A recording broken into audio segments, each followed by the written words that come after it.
Hello साथियों, क्या हाल है आप सभी का। तो आज का जो टॉपिक है, ध्यान दीजिएगा। 10th टॉपर कैसे बने बिहार बोर्ड। ठीक है। तो इसके लिए मैंने एक सजेशन तैयार किया है, आप लोग ध्यान दीजिएगा कि बिहार बोर्ड में 90% प्लस कैसे स्कोर किया जा सकता है। ठीक है। और इसमें किन किन विषयों को ध्यान देने की आवश्यकता है। तो हम आपको बता दें कि 3 ऐसा सब्जेक्ट मैंने चुना है जिस पे ज़्यादा ध्यान देना है। मैथ, संस्कृत संस्कृत और हिंदी। ठीक है। ये तीनों एक ऐसा सब्जेक्ट है दोस्तों, ध्यान दीजिएगा कि जिसमें कोई प्रैक्टिकल नहीं है। 100 का 100 नंबर का ये थ्योरी है। ठीक है। तो इसमें आपको ध्यान देने की आवश्यकता है। और किस तरह से ध्यान देने की जरूरत है, मान लीजिए कि आप अगर मैथ में 100% जितना टाइम खर्च करते हैं मैथ पे, या जितना मेहनत करते हैं, उसका अगर आप 40% ही मेहनत संस्कृत पे करते हैं और 30 या 35% जो है अगर हिंदी पे करते हैं, तो क्या होगा कि आपका स्कोर अच्छा आ सकता है। ठीक है।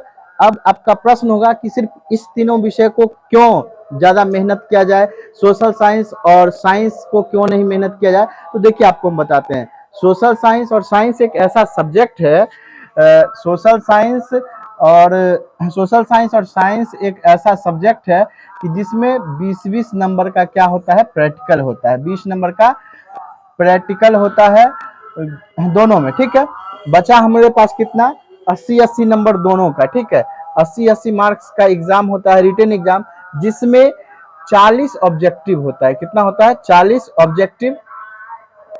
दोनों सब्जेक्ट में 40-40 ऑब्जेक्टिव होता है।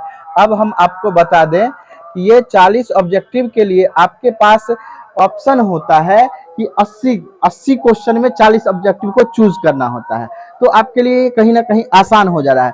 जबकि मैथ एक ऐसा सब्जेक्ट है, इसमें बाहर से कोई प्रैक्टिकल का नंबर नहीं जुटेगा, हिंदी में कोई प्रैक्टिकल का नंबर नहीं जुटेगा, संस्कृत में कोई प्रैक्टिकल का नंबर नहीं जुटेगा। इसमें आपकी मेहनत ही आपको मंजिल तक पहुंचाएगी। इसीलिए अभी से जो है आप लोग मन से मेहनत करने में जुट जाइए।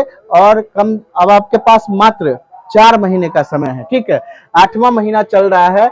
8वां और जनवरी फरवरी में एग्जाम होता है, जिसमें 1 महीना आप लोग का छुट्टी और फेस्टिवल में चला जाएगा। ठीक है। तो मान के चलिए कि आपके पास अब मात्र 4 महीने हैं, और इस 4 महीने में आपको क्या करना है, इन सब्जेक्ट पे अभी से मेहनत करना है। बहुत लोगों का इरादा ये होता है, हिंदी और संस्कृत तो मेरा अपना लैंग्वेज है, 1 आध महीना बचेगा तो पढ़ लेंगे, तो उस टाइम आप बहुत ज्यादा स्कोर इसमें अच्छा नहीं कर सकते हैं। इसके लिए आपको क्या करना पड़ेगा कि अभी से मेहनत करना पड़ेगा। अभी से थोड़ा थोड़ा हिंदी और संस्कृत में करते रहिएगा, सिलेबस को पढ़ते रहिएगा, बुक रीडिंग करते रहिएगा, कहानी कविता पढ़ते रहिएगा, तो और कोई प्रश्न उत्तर को थोड़ा थोड़ा पढ़िएगा, आपका स्कोर अच्छा स्कोर आएगा। क्योंकि इन तीनों सब्जेक्ट के बिना आप 450 प्लस पार नहीं कर सकते हैं। ठीक है। अब एक बात बताते हैं, यह जो मेरा तजुर्बा है, मैं पिछले 12 सालों से इस क्षेत्र में हूँ, 12-13 सालों से। ठीक है। 10th को ऑफलाइन बैच में पढ़ा रहा हूँ। ठीक है। तो ये जहां तक मेरा अनुभव है और मानना है, क्योंकि यहाँ से आपको प्रैक्टिकल में जो है 20 में ना 20 मिले, 18 और 19 तो मिलना होता है। ठीक है।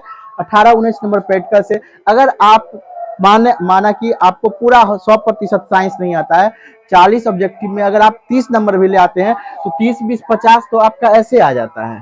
और उधर 40 नंबर जो सब्जेक्टिव लिखने वाला होता है, क्या आप उसमें 30-25 नंबर नहीं लाएंगे, तो 80-85% तक तो अगर आप ऐसे एकदम इजिली वे में आता है। इसमें कोई टेंशन लेने की जरूरत नहीं है। टेंशन तो किसी सब्जेक्ट में नहीं है, अगर मेहनत करते हैं तो क्या है कि इस रूटीन को आप लोग पालन करिए। सबसे अधिक मैथ पे ध्यान दीजिए।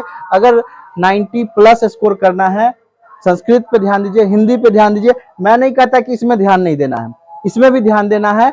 और प्रत्येक सब्जेक्ट को ध्यान में रख के अभी से मेहनत करिए। 4 महीने आपके पास है, निर्णय आपको लेना है कि किस प्रकार आप हाई स्कोरर बन सकते हैं, टॉपर बन सकते हैं। बाद बाकी आपकी मेहनत ही आपको सफलता की मंजिल तक लाएगी। धन्यवाद।